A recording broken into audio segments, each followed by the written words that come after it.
Isang maligayang pagbati mga kapatid sa bagong season para sa ating mga kalusugan with easy-to-learn and easy-to-cook recipes where you can fill not only your tummies but your spirit.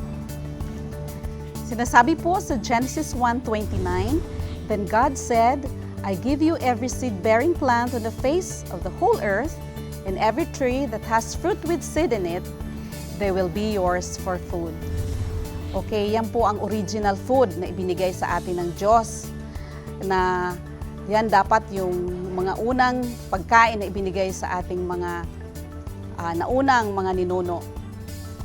Nandito na naman po tayo ngayon sa Department of Agriculture sa Santa Monica, Puerto Princesa City para sa Food and Soul Palawan. Ako po si Lorna at kasama ko ang aking anak. Ako po si Charmaine at magandang araw po sa inyong lahat. Okay, nandito na naman tayo sa ating bagong recipe, anak. Ito ay, ang title nito o ang pangalan nito ay Tres Kamote sa Pulot. Bakit ba tinawag natin Tres Kamote? Okay, yung tres, di ba, ibig sabihin? Three. So, three different kinds of kamote. So, ano naman po yung pulot? Yung pulot, siya yung honey. Yan ang tawag kasi dito sa Palawan ng pulot, siya yung honey. So, Tres Kamote sa Pulot. So, mayroon tayong tatlong klaseng kamote. Okay, mayroon tayong orange, 1 cup mashed Na orange kamote. Meron tayong purple, 1 cup din siya na mashed, at saka itong yellow. Yan. So, i-mashed lang ninyo po yan. At pagkatapos niyan, gagawa tayo nung sangkap niya iba, yung sa pulot. Kaya ang unang gagawin natin yan, i-blend lang natin muna yung cashew. Ang ingredients natin ay 1/2 cup ng cashew at a pinch of salt, tapos yung pulot o yung honey, plus yung ating tubig para magkaroon tayo ng ma-blend siya. So ilalagay muna natin yung kasoy. So ano kaya yung mga nutritional value na makukuha natin dyan sa kamote, Cha? Yung sa kamote, sa mga na-research ko po at nabasa ko ng mga studies, ang kamote daw ay rich in fiber. Mataas siya sa fiber. So, ibig sabihin, kung ikaw ay palaging nagugutom or yung hindi ka makontento sa konting pagkain lang, ang kamote, nagbibigay siya ng fiber para mabilis tayong mabusog. At the same time, nagpapabagal din siya ng yung ano ba natin, sa inaisip ba natin or yung feeling na nagugutom tayo. Oh. Yun yung meron sa kamote. Nakapagpabusog. Opo, nakapagpabusog siya. At the same time, meron din po siyang antioxidant. Pati, meron siyang beta-carotene. Kaya po, lalo na po itong orange na kamote. Kaya po kung tayo kakain ng kamote na with orange ang color, edi mas nakakapalinaw siya ng mata kasi meron siyang beta-carotene. Okay. So yung pala, sige, i-blend ko na nga ito. Maalam mo ba na ang cashew o yung cashew na sinama natin dyan, meron din siyang iron at magnesium? Yes. Yung magnesium na makukuha natin sa cashew, pwede siyang mag-protect sa ating high blood pressure.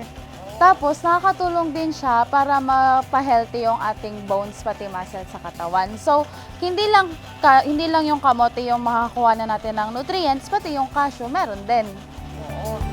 Kaya talagang magandang sangkap na ito na pinagsama-sama natin. Opo. Para sa recipe na natin na ito. Kasi na-enjoy na natin, healthy pa. Actually, dessert ito. Okay. Healthy dessert. Yung ginagawa po natin ngayon, para saan po siya? Ito pong cashew na blended natin. Ito yung ihahalo natin doon kasi 'di ba, yung recipe natin tinawag nga natin na kamote sa pulot. Opo. O yan na siya. Yung cashew, yan ang pinaka-cream niya na ihalo natin doon. Ihahalo lang natin.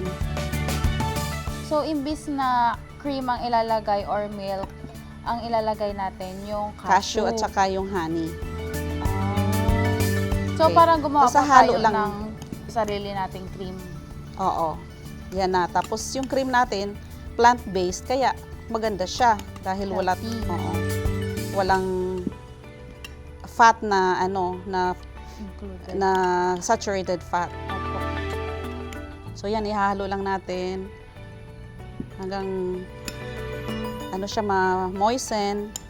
Tapos, pagkatapos Ang itsura niya po parang ice cream na. Tapos pwede na siyang i-refrigerate pagkatapos.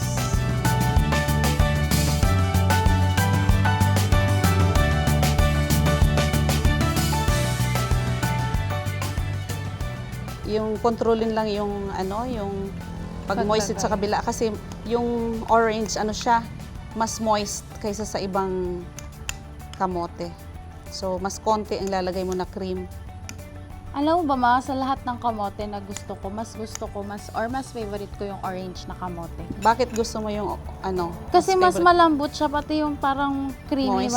opo. Hindi katulad nung yellow, tapos yung violet sana noon. Kaso nga po, ngayon, di ba wala ka na makitang violet na medyo moist yung ano niya, texture. Pag Okay. ilalaga mo siya na. Tapos niyan, yung isa naman.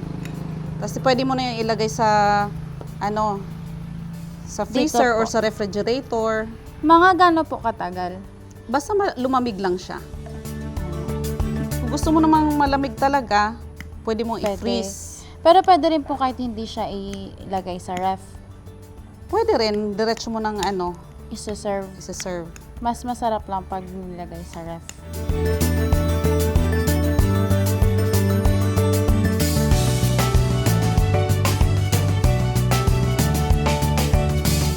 Ayan na siya, na-mix na.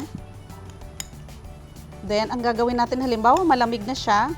Papalamigin mo sa, ano, refrigerator. Then, i-scoop mo na yan siya. So, Okay. pwede na po siya nating i-scoop ngayon. Oo, pwede na natin i-scoop. Sige, dito ilalagay. Unahin ko siguro yung ano, yung kulay yellow. Para hindi mag-ano yung color. Hindi na mag-mix Hindi na mag-mix yung color. So, ang technique niyan, scoop mo siya, ng parang ice cream. parang ice cream.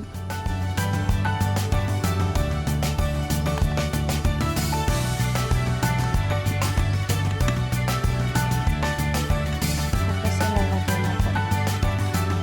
Wow! Ayan. Then ito. Pero kung isa-serve mo maramihan, pwede naman ilagay mo siya sa plato, iba-ibang kulay. O kaya i-line mo ng yan, parang ice cream. Yung mga bata, kung yan ang pakakainin mo ng ganyan, masasarapan talaga sila. Magugustuhan nila yan. Pati hindi po nila malalaman na kamote. Malalaman din nila, syempre. Pero syempre, pagka maganda sa paningin at saka bago, Masarap din masarap. kainin. Oo, masarap din. Masasarapan na talaga sila. Ayan!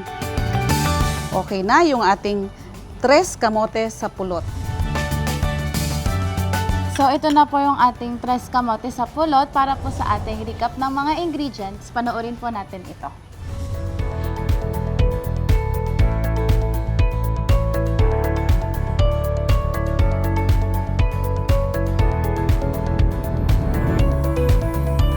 So kung gusto nyo pa po ulit na matuto ng iba pa pong healthy recipes, patuloy po tayong sumabaybay sa ating programa ngayon. Ako po si Charmaine.